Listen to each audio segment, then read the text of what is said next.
Bonjour à tous. Aujourd'hui, je vous reçois pour découvrir les taux de distribution des SCPI en 2024 et le classement des meilleurs SCPI en rendement pour 2025. Pour ne rien rater de nos vidéos, n'oubliez pas de vous abonner.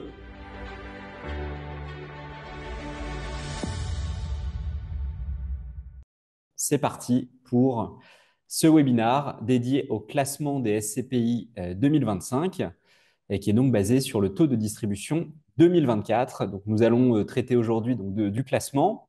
Les SCPI gagnantes, vous vous en doutez peut-être, c'est principalement des SCPI jeunes et diversifiés, mais on va revenir plus en détail sur cela. Et puis, on va également faire une analyse par secteur et par géographie et un classement par la performance globale, qui est donc une performance qui prend en compte non seulement le taux de distribution, mais également la revalorisation que certaines SCPI ont pu enregistrer en 2024. Et enfin, nous finirons avec notre avis et les prochaines tendances que nous envisageons, encore une fois, sans garantie.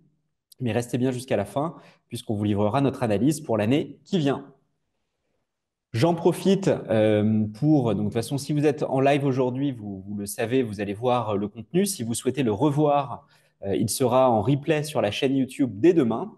Et puis pour ceux qui nous regardent sur la chaîne YouTube, évidemment, n'oubliez pas de vous abonner pour ne rien rater de nos vidéos. Cette vidéo sera évidemment en replay dès demain. Alors, on revient sur le contexte de marché 2024. Comme vous l'avez vu ici, de 2015 à 2022, eh bien, finalement, la collecte a cru de manière assez continue, de 5 milliards de collecte brute. On regarde ici la collecte brute, pas la collecte nette, jusqu'à un peu moins de 12 milliards en 2022. Et puis 2022, on le sait, crise immobilière, hausse des taux et baisse du coup de la collecte brute, puisqu'on est passé de 11 milliards 6 à 4 milliards 7 en 2024. Les chiffres sont désormais définitifs. Ils ont été sortis par la SPIM hier. Ce qui est intéressant, c'est de mettre en regard cette collecte avec le rendement moyen des SCPI. En effet, quand on regarde, le rendement moyen des SCPI entre 2015 et 2020 a finalement plutôt baissé. Et une des explications, c'est que les SCPI investissaient à cette époque-là dans des biens immobiliers qui étaient achetés dans un contexte de taux zéro ou presque, et donc pour lequel les taux de distribution, en tout cas ce qu'on appelle le rendement acte en main, étaient plutôt inférieurs. Et donc on voit qu'on a un petit point bas autour de 2020, et puis une remontée de ces taux de distribution moyens, le rendement moyen des SCPI qui remonte jusqu'en 2024 à 4,72%. Petit point quand même de transparence pour nos auditeurs. Le rendement moyen de 2024 est certes en pourcentage un petit peu supérieur, mais il était en fait le dividende versé entre 2023 et 2024 a en revanche en valeur absolue, donc en montant en euros, très légèrement baissé de 3%. Et donc vous allez me dire, mais comment se fait-il que le dividende baisse mais que le rendement monte? Eh bien c'est dû aux baisses de prix de part que nous avons enregistrées sur les années 2023-2024. Et donc, malgré un dividende qui, lui, est moins 3%, je dirais que c'est stable globalement, voilà. Mais malgré un rendement en euros stable, eh bien, le rendement en pourcent augmente très légèrement du fait de la variation des prix de part. Alors, les collectes, pour revenir, parce que finalement, la collecte, on l'a vu, a pas mal baissé en 2024, puisqu'on finit à 4,7 milliards. Mais pourtant, la collecte n'a pas du tout été homogène. On a des SCPI, de nombreuses SCPI jeunes, qui ont excessivement bien collecté. On retrouve dans le top à gauche le global Transition Europe, évidemment, meilleur taux de distribution en 2023, Hirokozen, Quorum Origin, Remake Live, Épargne Pierre Europe. Alors, on retrouve évidemment une majorité dans on va dire le peloton de tête de SCPI jeunes et récentes, mais en fin de compte, on retrouve également Quorum, qui est la SCPI entre guillemets la plus ancienne, même si elle n'est pas très vieille, mais la plus ancienne quand même, qui se maintient très bien puisqu'elle n'a pas baissé son prix de part, et elle maintient un bon taux de distribution sur 2024 à 6,05%. Alors à droite, on vous a mis la collecte chez Louvre, qui est comparable, mais pas exactement la même. Notamment, le numéro 1 chez Louvre, c'est donc plutôt Hirokozen. Numéro 2, Remake Live, puis Transition Europe. Là où finalement Transition Europe était première, Hirokozen deuxième et Remake Live quatrième. Donc, bon, on n'est pas non plus très loin, mais on se rend compte que ce n'est pas exactement la même, comment dire, le même trio de tête. Et ensuite, des SCPI plus récentes chez nous, notamment du Comet, du Login, Cœur d'Europe, Epsilon 360, Sophie Dynamique, etc. Donc voilà, petit zoom sur la collecte avant de passer au gros du sujet qui nous réunit ce soir, qui est donc le top 15 des SCPI par taux de distribution. Alors, le top 15, le voilà. Et puis, sans plus attendre, je vous dévoile les TD 2024. Donc, on a Comet en numéro 1. Donc, Comet, très jeune SCPI de chez Aldéran, qui atteint un taux de distribution 2024 excessivement élevé à 11,18%. Petit point d'attention, ce taux de distribution est calculé sur un prix de part sponsor. Et donc, il est un petit peu plus élevé. Si on avait, alors c'est normal, hein, le taux de distribution dit ASPIM. La méthode ASPIM, c'est les rendements versés sur l'année divisé par le prix de la part au 1er janvier de l'année. En l'occurrence, au 1er janvier 2024, Comet était en part sponsor. Et donc, ça explique que le taux de distribution soit calculé sur ce prix de part sponsor. Néanmoins, je vous rassure, si on avait pris le prix de part standard, certes, le TD aurait légèrement baissé, mais il aurait quand même été de 10,62%, ce qui reste un TD très élevé et resterait première malgré ce petit changement entre le prix de part sponsor et le prix normal. En deuxième, Osmo Energy, 9,33%. Alors là, pareil, petit point de détail technique. Le TD Osmo Energy est calculé d'une manière un petit peu, peut-être, qui peut paraître surprenante, puisqu'il est calculé sur le prix de la part fondateur au 1er janvier 2024. Alors, on a été nous-mêmes très surpris de cette communication. Je préfère être vraiment très transparent. Il se trouve que Mata Capital, donc la société de gestion de Osmo Energy, nous a confirmé que c'était bel et bien réglementaire de faire ce calcul. Et donc, on atteint 9,33% sur ce prix de part fondateur pour Osmo Energy. Et puis ensuite, on retombe sur des parts un peu plus standards, avec notamment Transition Europe, 8,25%, donc une très légère baisse par rapport à l'année précédente à 8,16%. UPK, euh, Remake Live, 7,50%. Hirokozen, 7,32%. NCAP Continent, qui signe une très belle performance, 7,01%. Épargne Pierre Europe, Epsilon 360, Crystal Life Optimal, etc. Vous avez toute la liste. Petit point d'attention sur une SCPI qui est PFO. De toute façon, on y reviendra un petit peu plus tard. Alors, c'est une SCPI qui fait un très beau TD, mais en fait, ce TD, il est lié à une baisse du prix de la part qui mécaniquement revalorise le TD. Bon, le point favorable, c'est que ça veut dire que les dividendes ont été élevés malgré cette baisse de prix de part. Mais voilà, on ne peut pas ne pas vous le signaler. C'est un TD qui est aussi, on va dire, gonflé par le fait que le prix de la part a été baissé. Alors, si on compare un petit peu par rapport aux SCPI qui avaient un TD en 2023, pour information, toutes celles qui n'en ont pas, dont la colonne est vide, c'est parce qu'elles n'avaient pas de TD en 2023, parce qu'elles n'étaient pas éligibles, entre guillemets, au TD, soit parce qu'elles venaient d'être créées, en fait, principalement parce qu'elles venaient d'être créées, et donc nous n'étions pas capables de produire un TD complet pour 2023.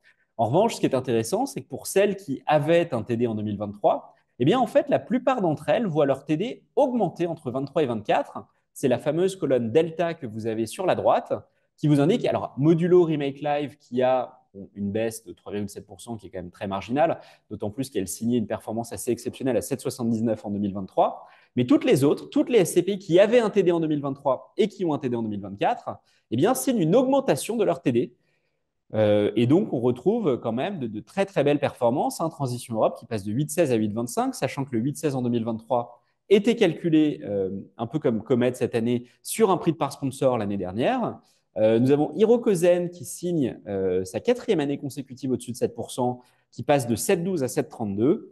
Épargne Pierre Europe, 6,26, 6,75. Epsilon 360, 6,25, 6,55%. Voilà, pour toutes ces SCPI du top 15, de très belles performances en 2024 comparativement à 2023. Alors on retrouve, hein, c'est ce que je vous disais, bon, ce petit, alors, voilà, cette petite entre guillemets anomalie d'une très forte augmentation du TD pour PFO, je le rappelle, suite à une baisse des prix de part.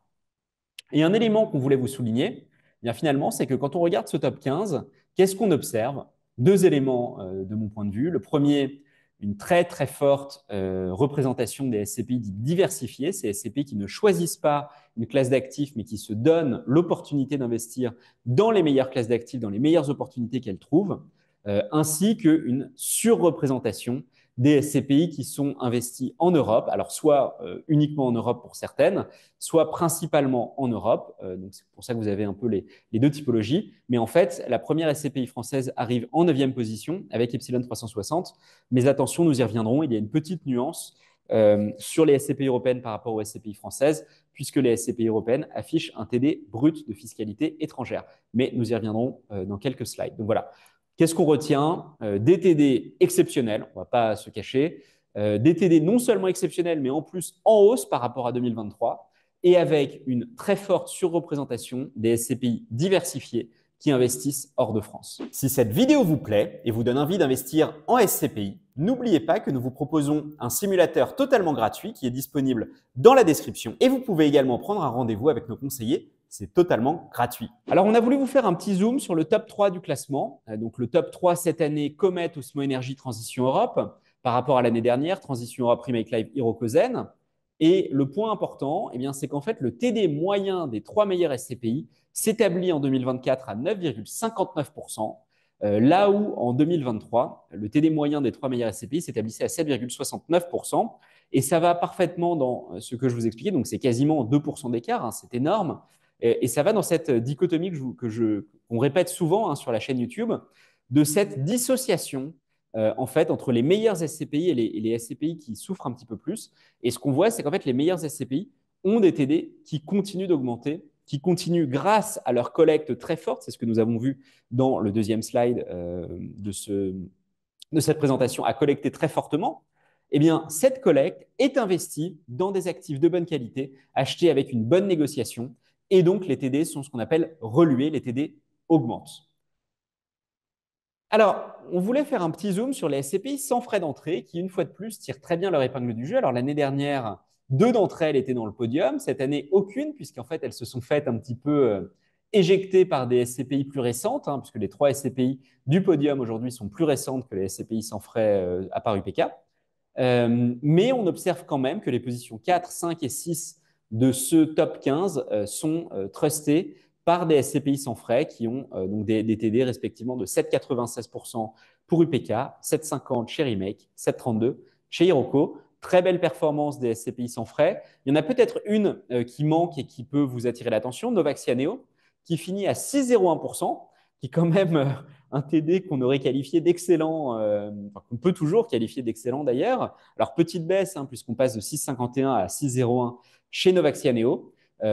Mais en fait, le niveau des TD est tellement élevé sur ce top 15 que malheureusement, 6,01 ne permet même pas d'apparaître dans le top 15 des SCPI en 2024. Alors maintenant, nous souhaitions faire une petite analyse par stratégie. Finalement, quelles sont les stratégies qui tirent leur épingle du jeu dans ce contexte de manière évidente? C'est ce que je vous disais, la stratégie dite diversifiée, qui donc ne choisit pas, a un TD moyen sur les SCPI que nous avons analysés, qui sont au nombre d'environ 67, si je ne me trompe pas, et donc un TD moyen de 6,60%. Comparativement, ces mêmes SCPI, lorsque nous avions le TD l'année dernière, la moyenne était à 5,91. Il y a donc un écart très élevé, une augmentation de quasiment 12% de ce taux de distribution sur ces SCPI diversifiés entre 23 et 24. C'est également la stratégie qui regroupe quasiment le plus grand nombre de SCPI, 22. La seule catégorie hors diversifiée qui regroupe plus de SCPI, c'est donc la catégorie bureau, à 24 SCPI. Deuxième catégorie qui s'en sort très bien, la logistique, à 5,81%. Alors, ça n'est que sur 3 SCPI, mais tout de même, belle performance, avec une très légère augmentation du TD entre 23 et 24, 1%. Bon, on pourrait parler de stabilité plus que d'augmentation.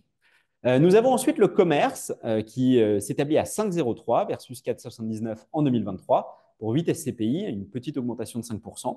Et le bureau qui surprenamment, alors surprenamment ou pas d'ailleurs, parce qu'on y reviendra, mais il y a quand même ce sujet des baisses de prix de part qui a principalement impacté, voire uniquement impacté des SCPI bureaux. Donc on observe une augmentation du TD 2024 pour ces SCPI bureaux avec une très légère augmentation de 3,6% par rapport à 2023. Il sera pertinent, une fois que nous aurons un petit peu plus de temps pour faire des analyses plus détaillées, de bien analyser est-ce que finalement c'est une augmentation du dividende, mais bon, de prime abord, j'aurais tendance à vous dire que c'est plutôt probablement une baisse des prix de part sur certaines de ces SCPI qui permet une augmentation de ce TD entre 23 et 24. Puis ensuite, vous avez la santé qui marque un très léger recul, mais quand même très modeste, à moins 3%, donc 4,8% de TD cette année versus 4,95. Les hôtels qui, eux, pour le coup, marquent une baisse un peu plus marquée à moins 7%, et le résidentiel. Donc nous avons en résumé une très bonne performance des diversifiés, plus 12% sur leur TD. 68% de la collecte s'est réalisée sur les SCPI diversifiés. C'est donc de très loin le segment qui a le plus attiré en 2024.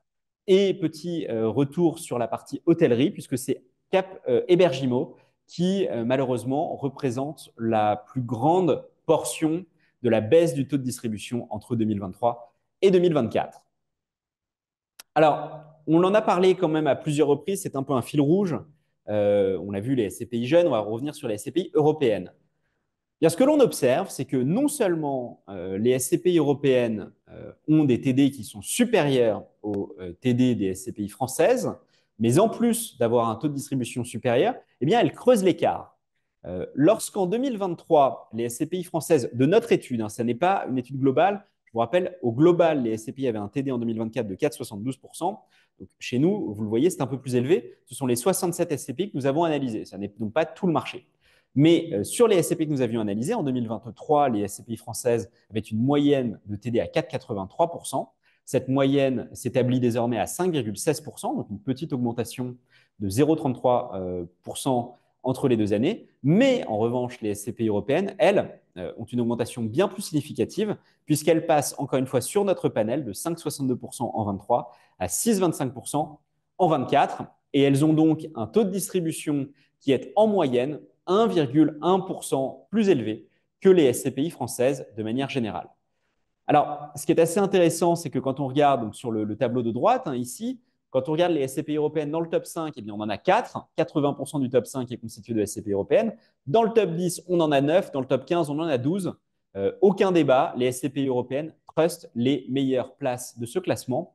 Et au fond, ça n'est pas illogique, puisque par définition, quand vous êtes capable d'investir en France et en dehors de France, eh bien, par définition, on peut imaginer que vous allez être capable d'avoir des performances mieux que si vous vous restreignez à investir uniquement en France. C'est le principe, vous avez un terrain de chasse plus large, et donc vous avez au moins aussi bien qu'en France, puisque vous pouvez faire la France, mais vous pouvez faire en dehors.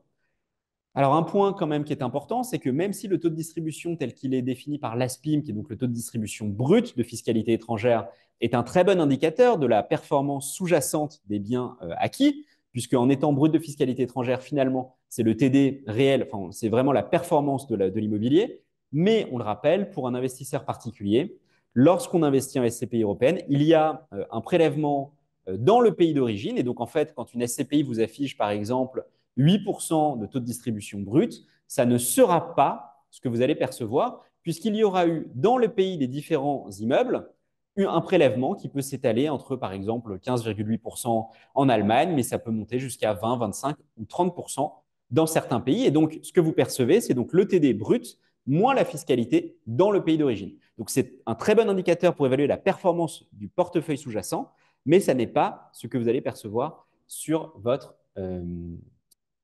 compte en banque. Voilà, et puis la plupart, pas mal de SCPI européennes qui ont été récemment lancées. Donc, on a donc évidemment un double facteur, hein, à la fois les SCPI européennes plus les SCPI jeunes qui participent à la très bonne performance des SCPI européennes.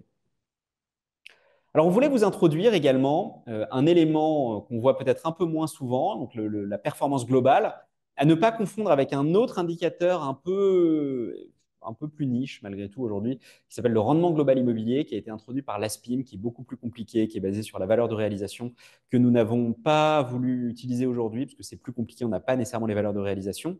Par contre, ce qu'on a fait, c'est, entre guillemets, plus simple. On dit, bah, la performance globale, c'est le taux de distribution, donc le rendement que vous percevez, plus la revalorisation. C'est assez logique. Quand vous investissez 100 euros en SCPI et que vous percevez 5% de rendement, donc vous percevez 5 euros, et que la SCPI se revalorise de 1%, la performance globale sur l'année, c'est donc 5 plus 1%, 6%. Et donc, nous avons souhaité vous donner une visibilité sur la performance globale et en faisant un classement de ce que donnerait justement ce classement si on y intégrait les revalorisations. Donc, toutes les lignes avec du jaune sur cette étude sont des SCPI qui ont eu une revalorisation sur l'année 2024. Et donc, vous y voyez notamment Hirokozen qui, par ce biais-là, remonte de 7,32% à 8,32%, puisqu'il y a une revalorisation de 1%. Nous avons Alta Conviction qui passe de 6,50 à 8,17%, Epsilon 360 de 6,55 à 8,07%, Crystal Life de 6,51 à 7,49, Crystal Rent de 5,06 à 7,33, énorme revalorisation sur Crystal Rent, et Cap Foncière et Territoire qui passe de 6,24 à 7,02. Alors, ce qui est assez intéressant, c'est que ça nous fait finalement un tableau de performance globale où la 15e SCPI est à 6,30%. On peut le dire, hein, voilà, dans ce cadre-là, le top 5 des SCPI en performance globale est à plus de 8%. C'est donc vraiment un très, très bon cru que nous avons de nouveau sur 2024, puisque bien malgré tout, la revalorisation, c'est un des éléments très importants de la performance d'un investissement, puisque ça va venir, par exemple, amortir les frais de souscription quand la SCPI a des frais de souscription, ou dans le cas de SCPI comme Hirokozen, bien c'est vraiment de la plus-value que vous pouvez réaliser si vous vendiez vos parts. Alors on en arrive aux perspectives pour l'année 2025. Premier élément, bon, on a fait le TD, c'est super. Il y a quand même un deuxième indicateur que nous mentionnons très fréquemment, qui est donc la valeur de reconstitution. Nous allons dédier un webinar dans quelques mois lorsque nous aurons toutes les valeurs de reconstitution. Il faut savoir que nous ne pouvons pas le faire dès maintenant, puisqu'en fait, les valeurs de reconstitution mettent généralement un peu plus de temps à être communiquées par les sociétés de gestion. Donc, nous ne les avons pas toutes. Nous ne pouvons pas aujourd'hui vous faire le classement par valeur de reconstitution. Nous le ferons en revanche dans quelques mois quand nous aurons pu analyser tous les rapports annuels.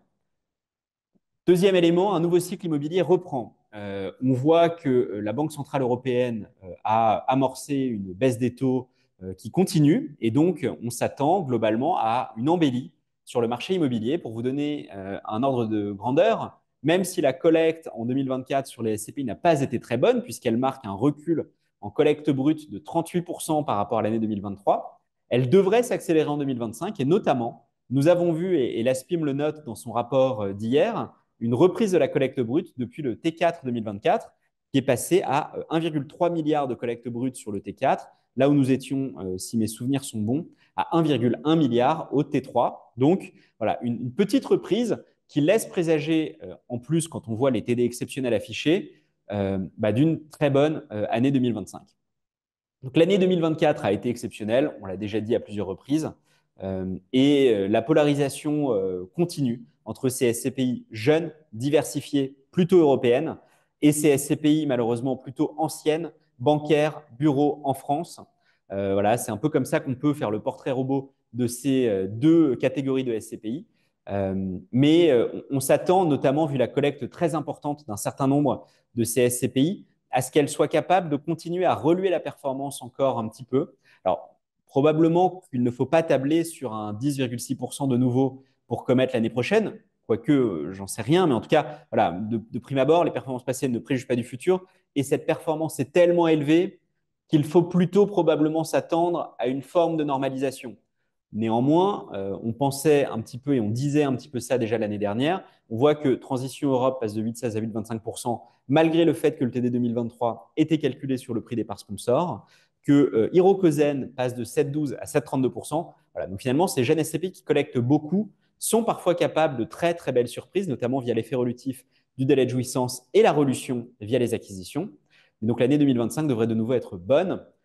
Et dernier point, la SCPI diversifiée européenne devient effectivement un standard. Les SCPI qui se lancent ressemblent toutes ou presque à ce portrait robot et c'est véritablement là que se joue la collecte. C'est véritablement ce type de produit qu'attendent les investisseurs en 2025.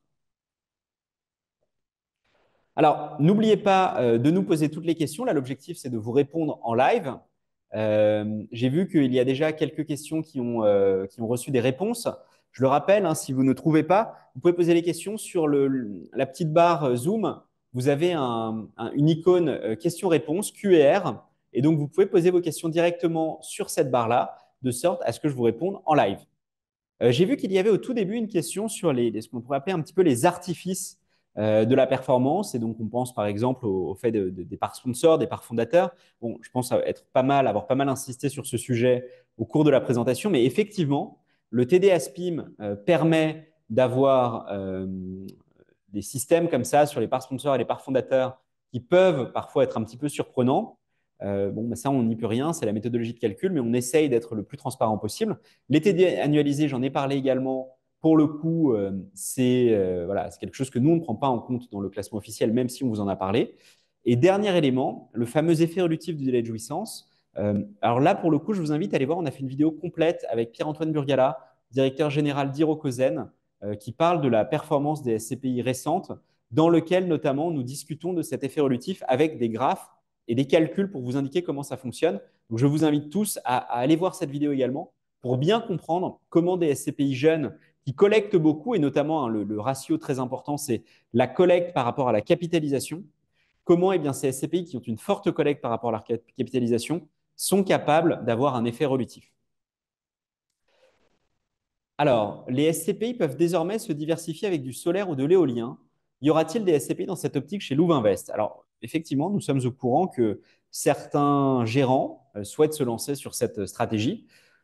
Nous sommes voilà, une plateforme en ligne d'investissement SCPI, et donc si ces SCPI se lancent, vous les aurez également chez Louvainvest, bien sûr. Autre petite question que je vois, à quand la synchronisation avec Finari? La balle n'est pas dans notre camp. Nous avons fourni, il y a maintenant assez longtemps, je ne vous le cache pas, la documentation pour l'intégration API. Voilà, je n'ai pas le contrôle sur leur roadmap technique. Ce serait avec plaisir. Je crois qu'en plus, on a pas mal de votes sur la communauté Finari sur le sujet. Je ne peux pas vous en dire plus, malheureusement, parce que je n'ai pas plus d'informations. Alors, je vois qu'il y a une question concernant peut-être de futurs produits qui seront proposés cette année. Effectivement, des sociétés de gestion bien connues qui ont des produits assez best-sellers aujourd'hui vont lancer de nouvelles ACPI en 2025. Je n'ai pas plus d'informations puisque je ne crois pas, à ma connaissance, qu'elles aient l'agrément AMF. En revanche, évidemment, dès qu'elles auront l'agrément AMF et que nous pourrons les commercialiser, nous nous ferons un plaisir de les commercialiser, notamment via les fameuses parts sponsors qui peuvent être très intéressantes. Je vois qu'il y a une question également sur les clés de démembrement. Alors, sur les clés de démembrement, pour trouver les plus intéressantes, ce que je vous invite à faire, c'est de vous rendre sur les pages produits sur l'application Louvainvest. Donc, vous allez sur l'application, dans l'onglet SCPI, vous pouvez cliquer sur toutes les SCPI, et vous avez notamment dans la page de détail un TRI nue propriété pour évidemment les nus propriétaires.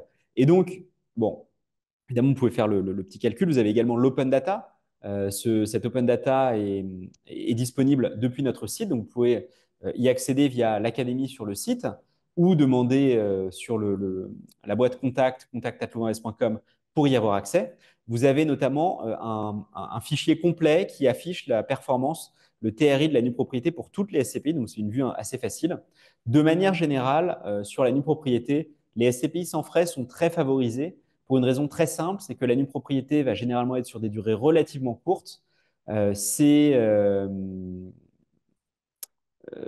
fait, les clés sont généralement meilleures entre 3 et 10 ans, donc rarement au-delà de 10 ans. Et donc, en fait, sur cette durée de 3 à 10 ans, les frais de souscription ont un impact très élevé sur le TRI, parce que le TRI que nous calculons, il est basé sur le fait que vous achetez, vous avez le remembrement et vous vendez.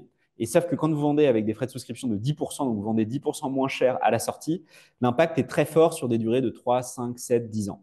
Donc, généralement, ce sont quand même les SCPI sans frais de souscription qui ont la meilleure performance sur la nue propriété.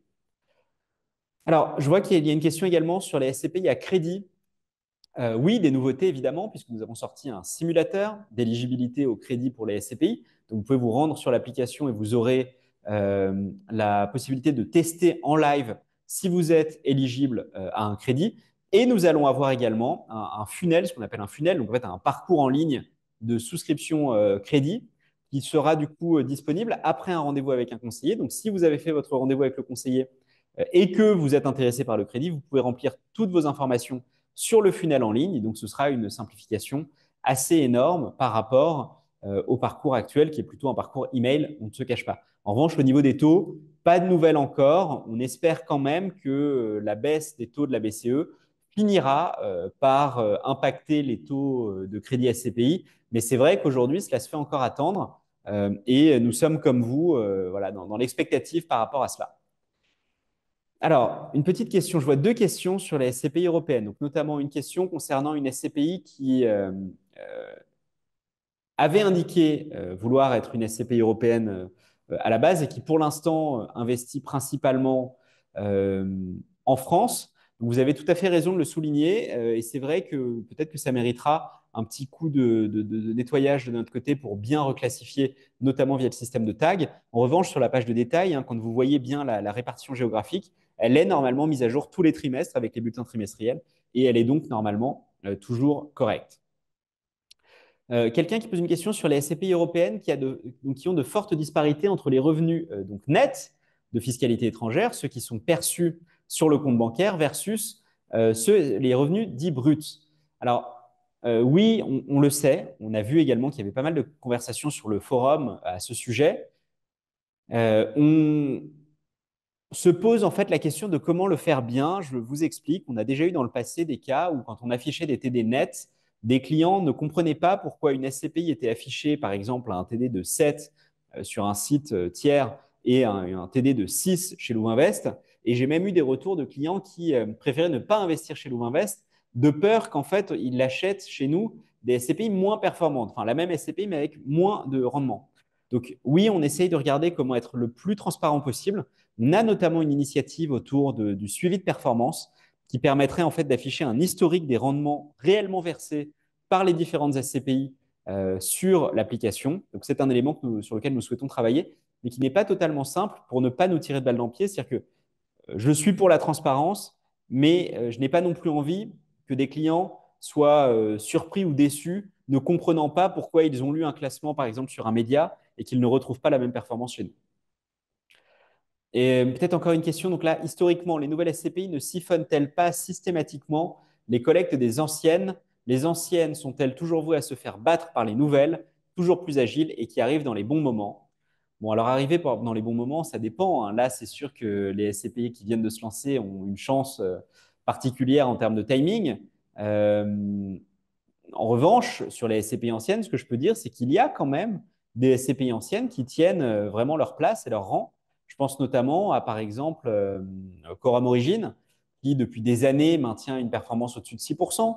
Je pense également, par exemple, à une épargne pierre qui maintient une belle performance sans baisse de prix de part. Voilà, il y a quand même des SCPI plus anciennes qui s'en tirent vraiment bien. Donc, au-delà de ce débat jeune versus ancien, je pense que l'enjeu, c'est plutôt de réussir à trouver des gérants qui sont plus agiles, qui vont potentiellement se rendre compte que dans certains contextes de marché, eh bien, il faut changer les géographies d'investissement. Et c'est là aussi où, de notre point de vue, les SCPI diversifiés qui ne se limitent pas à une zone géographique ont eh bien, toutes leurs cartes à jouer, puisqu'elles sont capables, quel que soit le marché finalement, d'aller trouver les bons actifs et les bonnes acquisitions. Merci de nous avoir suivis pour cette vidéo. J'espère que vous avez appris quelques éléments intéressants sur les SCPI. N'oubliez pas de vous abonner, c'est toujours très important pour nous. Et si vous souhaitez retrouver le lien de l'étude complète, vous pouvez le trouver dans la description.